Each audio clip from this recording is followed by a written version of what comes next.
शुरू करने से पहले अगर आपने अभी तक हमारे चैनल को सब्सक्राइब नहीं किया तो इसे सब्सक्राइब कर दीजिए, बेल आइकन को प्रेस कर दीजिए ताकि फ्यूचर में आने वाली हर वीडियो की नोटिफिकेशन आप तक पहुंच सके। और वीडियो को लाइक, कमेंट और शेयर करना मत भूलिएगा। चलिए वीडियो हम लोग शुरू करते हैं। प्रिय छात्रों नमस्कार। लर्निंग विद योगेंद्र में मैं योगेंद्र शुक्ला आपका स्वागत करता हूं। बच्चों, क्लास 12th की मैथ में हमने कैलकुलस से स्टार्ट किया था और कैलकुलस में हमने 6 टॉपिक आपको बताए थे।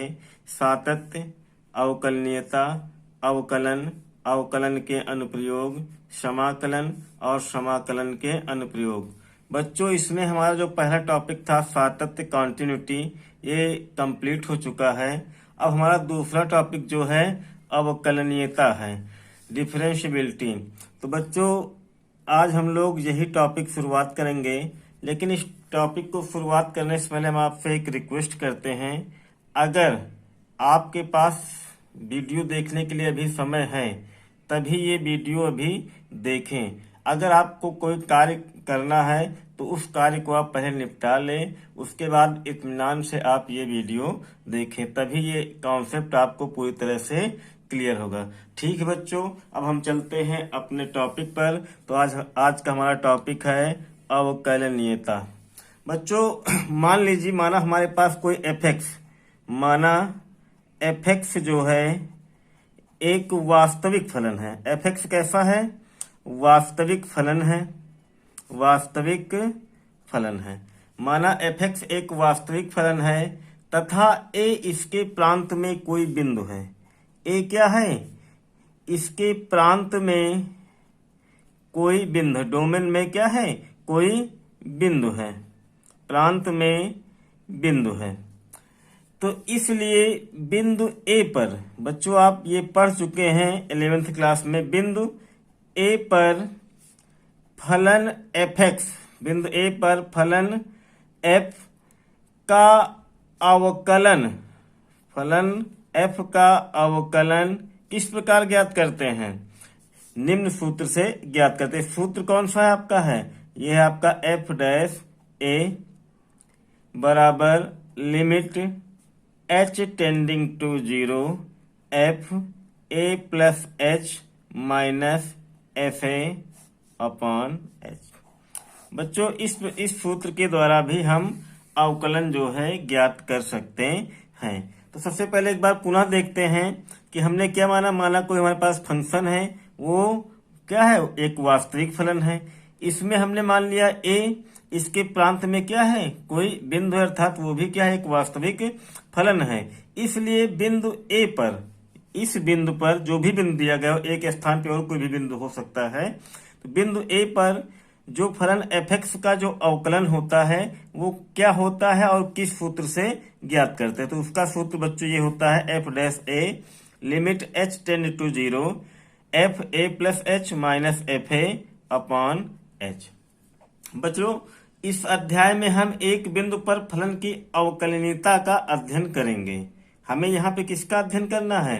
अवकलनीयता का अध्ययन करना है। तो बच्चों, एक बिंदु पर अवकलनीयता को दिखाने के लिए, किसी एक बिंदु पर अवकलनीयता को दिखाने के लिए हम क्या करते हैं? तो सबसे पहले हम करते हैं कि यदि, ये जो हमारा फार्मूला है, यदि limit h tend to 0 f a plus h minus f a upon h का अस्तित्व है, तो इसे x बराबर a पर एफ का दक्षिण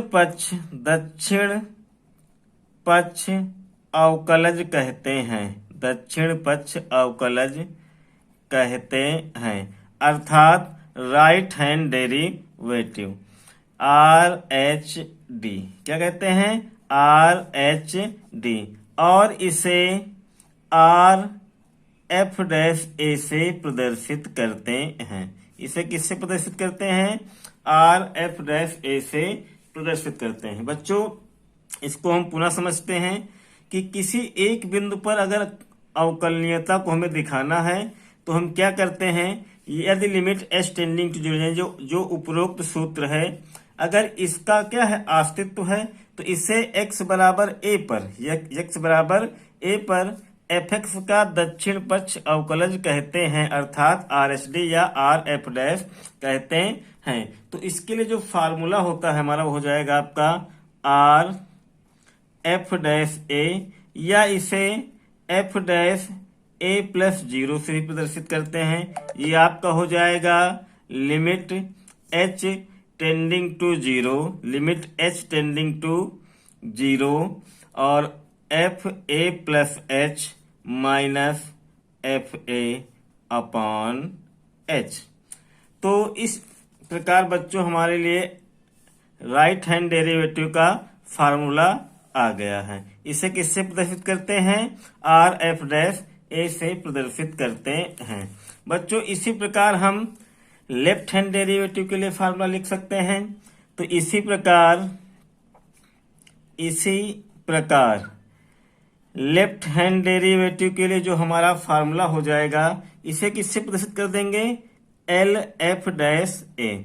जैसे राइट हैंड डेरिवेटिव के लिए आर एफ डैश ए और लेफ्ट हैंड डेरिवेटिव के लिए एल एफ डैश ए, एल एफ डैश ए। इसे क्या कहते हैं? वाम पक्ष अवकलज भी कहते हैं, वाम पक्ष अवकलज। अब इसके लिए जो हमारा फार्मूला होता है एल एफ डैश ए के लिए जो हमारा फार्मूला हो जाएगा, इसे limit h tending to 0 f a minus h minus f a upon minus h. तो ये हो जाएगा हमारा किसका फार्मूला? लेफ्ट हैंड डेरिवेटिव के लिए ये फार्मूला हो जाएगा। इसे F a minus 0, F dash A minus 0 से भी प्रदर्शित कर सकते हैं। बच्चों किसी बिंदु पर अगर किसी फंक्शन की अवकलनीयता चेक करनी है, जांच करनी है उसकी, तो हम करते क्या हैं? उसकी कार्य विधि क्या होगी?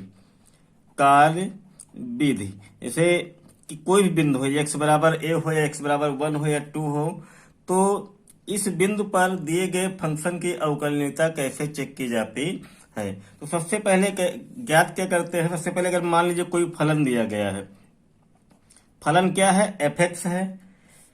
फलन दिया गया है एफ एक्स, फलन आपका दिया गया है एफ एक्स, और यक्स बराबर ए पर हमें इसकी अवकलनीयता की जांच करनी है। तो सबसे पहले पहला स्टेप जो होता है, हम सबसे पहले स्टेप में क्या करते हैं कि बिंदु x बराबर a पर, बिंदु x बराबर a पर या जो भी बिंदु दिया गया उस बिंदु पर राइट हैंड डेरिवेटिव का मान ज्ञात करते हैं, आर एच डी, या इसे क्या कहते हैं? आर एफ डैश ए का मान ज्ञात करते हैं।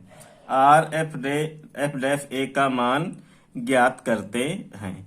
पहला स्टेप हमारा यही रहेगा कि दिए गए बिंदु पर आर एच डी अर्थात राइट हैंड डेरिवेटिव का मान ज्ञात करते हैं। दूसरे स्टेप में बच्चों हम क्या करते हैं कि दिए गए बिंदु पर, यहां पर हमारा बिंदु क्या दिया गया है? एक्स ए दिया गया है। तो दिए गए बिंदु पर एलएचडी ज्ञात करते हैं, लेफ्ट हैंड डेरिवेटिव ज्ञात करते हैं। इससे किससे प्रदर्शित करते हैं? एल एफ डैश ए से प्रदर्शित करते हैं, और इसकी सहायता से, इसके फार्मूले की सहायता से इसका मान ज्ञात करते हैं।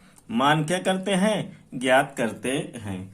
उसके बाद बच्चों तीसरे स्टेप में करते हैं कि यदि आर एच डी और एल एच डी, यदि आर एच डी और एल एच डी आपस में क्या है? बराबर हैं, या इसको हम ऐसे भी लिख सकते हैं आर एफ डैश ए या बराबर एल एफ डैश ए। इनके मान अगर आपस में क्या होते हैं? बराबर होते हैं, तो उस बिंदु पर दिया गया फलन अवकलनीय होता है। जैसे यहाँ x बराबर a पर ये दोनों मान क्या हैं? बराबर आ जाएं, तो अर्थात x बराबर a पर दिया गया फलन क्या होगा? ये अवकलनीय होगा। बच्चों इसमें एक नोट पॉइंट है, इसको आप नोट कर सकते हैं कि प्रत्येक अवकलनीय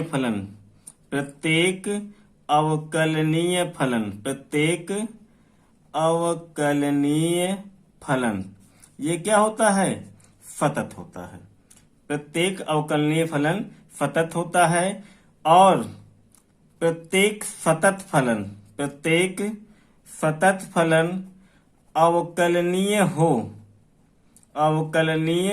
हो ये आवश्यक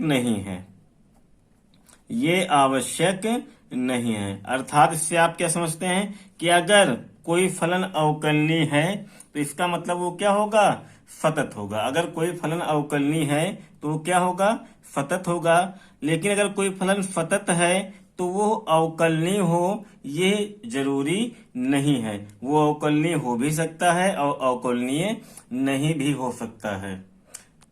बच्चों हम देखते हैं कि अवकलनीयता से संबंधित महत्वपूर्ण बिंदु कौन कौन से हैं। तो इसे आप अपनी कॉपी में नोट कर सकते हैं। जैसे मान लीजिए कोई फलन अवकलनीय है, या ये कह लें कि दो फलन अगर अवकलनीय है तो उन फलनों का योग और अंतर और गुणन तथा भाग भी अवकलनीय होता है। इसको आप नोट कर लीजिए कि यदि दो फलन कैसे हों? अवकलनीय हो तो उनका जोड़, घटाव, गुणा और भाग ये भी क्या होगा? अवकलनीय होगा। बच्चों दूसरा पॉइंट आप इसमें नोट कर सकते हैं कि अगर संयुक्त कोई फलन है, अगर कोई फलन क्या है? संयुक्त है, तो उसका अवकलज भी क्या होगा? अवकलनीय होगा। अगर कोई संयुक्त फलन है और उसका अवकलज ज्ञात करें तो उसका अवकलज भी क्या होगा? अवकलनीय होता है। बच्चों अगर कोई अवकलनीय या ये कह लें कि अवकलनीय फलनों का जो त्रिकोण वो प्रतिलोम होता है। प्रतिलोम मतलब उसी का उल्टा। अगर कोई अवकलनीय फलन है तो उसका प्रतिलोम भी क्या होगा? अवकलनीय होता है। तो ये हमारा तीसरा महत्वपूर्ण बिंदु था कि अगर कोई फलन है और वो क्या है? अवकलनीय है तो उसका प्रतिलोम भी क्या होगा? अवकलनीय होता है। तो ये अवकलनीयता से संबंधित कुछ महत्वपूर्ण बिंदु हैं बेटा। हाँ, एक पॉइंट और आप नोट कर सकते हैं कि यदि कोई फलन अवकलनीय है तो वह अपने प्रांत के प्रत्येक बिंदु पर क्या होता है? अवकलनीय होता है। एक पॉइंट और लिख सकते हैं कि जो लघुगणक फलन होते हैं अपने प्रांत के प्रत्येक बिंदु पर, अवकलनीय होते हैं। तो बच्चों ये कुछ महत्वपूर्ण बिंदु थे अवकलनीयता से संबंधित। तो हम चलते हैं अपने पहले क्वेश्चन की तरफ। हमारी जो अगली प्रश्नावली है वो है प्रश्नावली 5C। तो इसमें हम चलते हैं, हमारा जो पहला सवाल है पहले सवाल की ओर चलते हैं। तो बच्चों हमारा पहला सवाल है कि दिखाइए कि फलन fx बराबर में दिया गया है x²। फलन fx बराबर में x², x बराबर 2 पर सतत और अवकलनीय है। तो बच्चों ये सतत ज्ञात करने के लिए हम लोग इसके पहले वाली प्रश्नावली क्वांटिटी में पढ़ चुके हैं, तो इसको हम यहाँ पर आपको नहीं बताते, ये आप अपने आप कर लीजिएगा, क्योंकि ये हम प्रश्नावली 5A और प्रश्नावली 5B में हम इसको बता चुके कि इसको सतत कैसे सिद्ध करते हैं, इसकी जांच कैसे कर सकते हैं। अब हम चलते यहाँ अवकलनीयता पर। तो हमें दिखाना है कि x बराबर 2 पर क्या दिया गया फलन अवकलनीय है। यहाँ पे दिखाना है कि ये अवकलनीय है। तो सबसे पहले फलन लिखते हैं। हमारा जो फलन दिया है fx बराबर दिया है आपका क्या? x²। तो यहाँ पर सबसे पहले दिया गया फलन लिखते हैं। दिया गया फलन है fx बराबर x²। बच्चों अवकलनीयता सिद्ध करने के लिए हमने बताया था कि हमें 2 चीजों की आवश्यकता होती है, एक RHD और दूसरा LHD, यानी राइट हैंड डेरिवेटिव और लेफ्ट हैंड डेरिवेटिव का मान अगर हम निकालें और दोनों मान आपस में क्या हो? बराबर हैं, तब दिया गया फलन क्या होता है? सतत होता है। तो हमारा RHD देखते हैं, इसे क्या लिख सकते हैं? R f डैश ए भी लिख सकते हैं। इसका जो फार्मूला होता है ये होता है limit h tend to 0 f a plus h minus f a और बटे में आपका h। तो बच्चों यहाँ पर लिमिट किस लिमिट के लिए है, किस x बराबर किसके लिए है, a के लिए है। लेकिन यहाँ पर कह रहे हैं x बराबर 2 के लिए, तो जहां पर a लिखा है उसके स्थान पे हम क्या लिख देंगे, 2 लिख देंगे।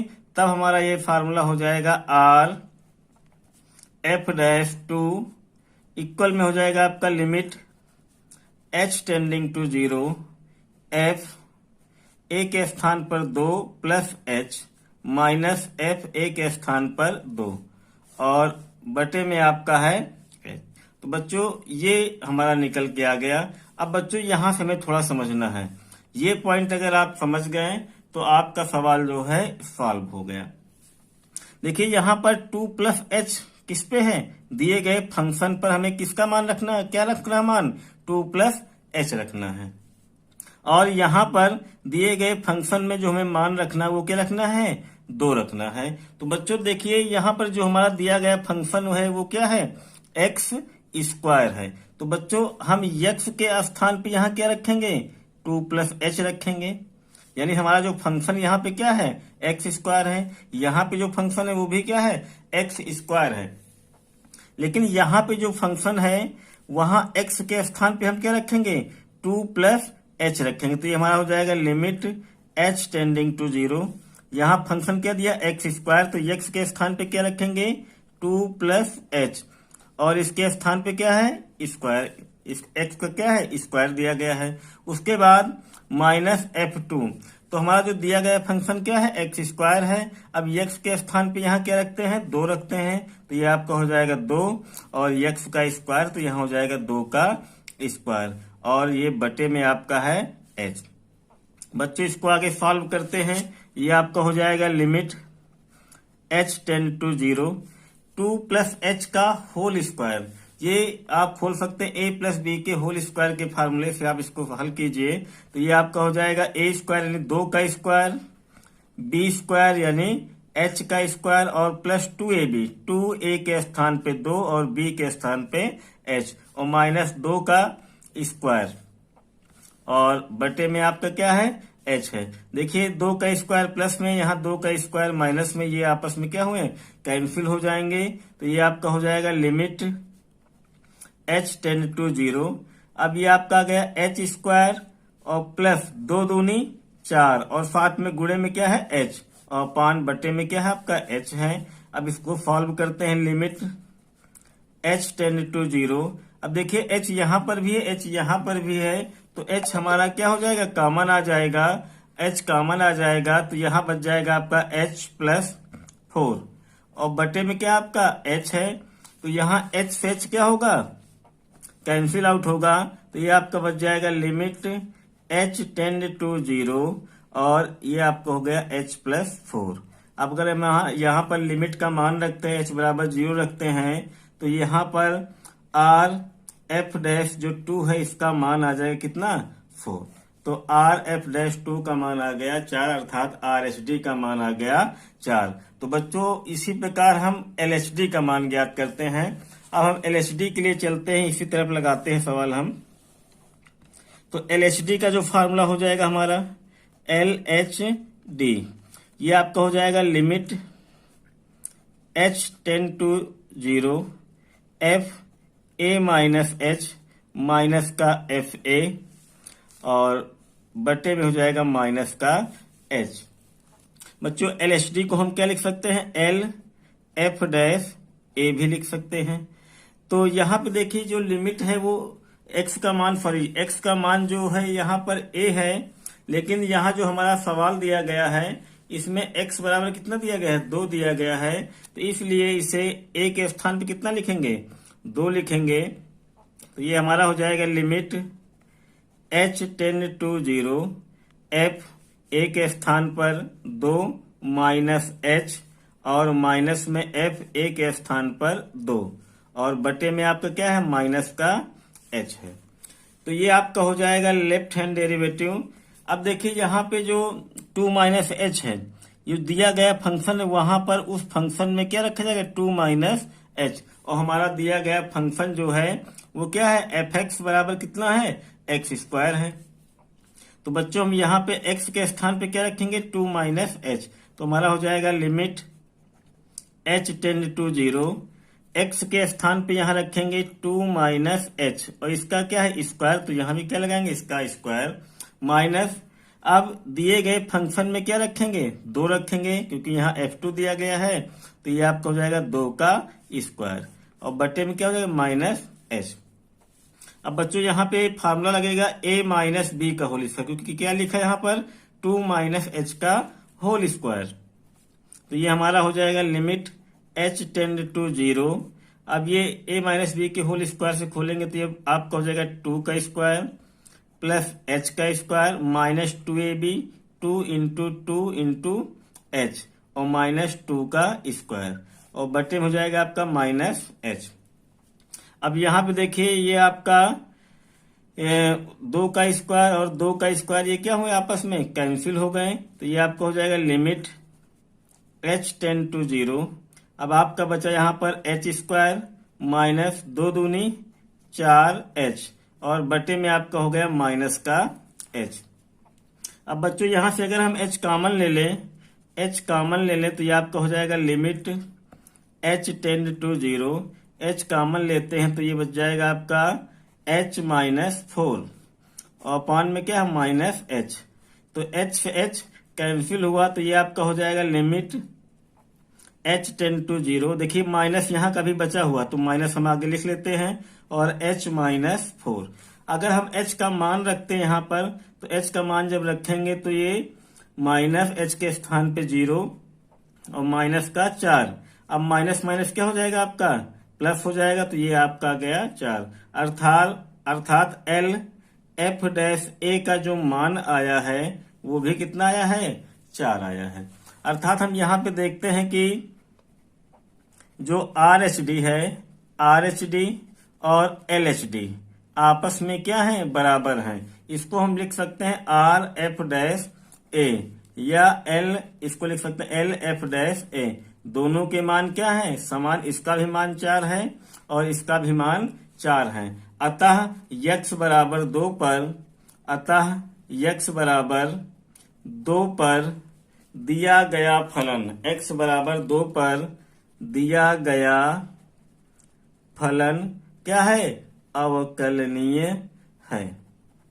बच्चों हमें उम्मीद है कि ये सवाल आपको अच्छे से समझ में आ गया होगा। अगर आपने ये सवाल समझ लिया है तो आगे जितने भी सवाल हैं बहुत आसानी के साथ सॉल्व हो जाएंगे। बच्चों अगर ये सवाल आपका जो दिया गया कि अवकलनीय है, अगर अवकलनीय है तो हमने नोट पॉइंट में लिखवाया था कि अगर कोई दिया गया फलन अवकलनीय है तो वह क्या होगा सतत भी होगा। तो बच्चों मुझे आशा है कि आपको ये वीडियो पसंद आई होगी।